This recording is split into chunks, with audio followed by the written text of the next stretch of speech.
दक्षिण भारत जैन सभा, वीर सेवादल मध्यवर्ती समिती आणि दिगंबर जैन बोर्डिंग कोल्हापूर यांच्या वतीनं दरवर्षी नेतृत्व प्रशिक्षण शिबिराचं आयोजन करण्यात येतं।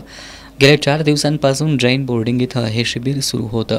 आज सांगता समारंभावेळी दक्षिण भारत जैन सभेचे केंद्रीय उपाध्यक्ष भालचंद्र पाटील आणि खजिनदार संजय शेटे यांच्या प्रमुख उपस्थितीत जैन समाज बोर्डिंगच्या प्रांगणात माणिकचंद जव्हेरी आणि शांतीनाथ तवनाप्पा पाटणे यांच्या पुतळ्याला पुष्पहार अर्पण करून अभिवादन करण्यात आलं। यानंतर मान्यवरांच्या उपस्थितीत धर्मध्वजाचं ध्वजारोहण करण्यात आलं। यावेळी शिबिरार्थी विद्यार्थ्यांनी धर्मध्वजाला मानवंदना दिली, तसंच परेड प्रात्यक्षिकं सादर करण्यात आली। यावेळी जैन बोर्डिंगच्या सभागृहात मान्यवरांच्या हस्ते शांतीसागर महाराज आणि महायोगी बाबासाहेब कुचनुरे यांच्या प्रतिमेचं पूजन करून पुष्पहार अर्पण करण्यात आला।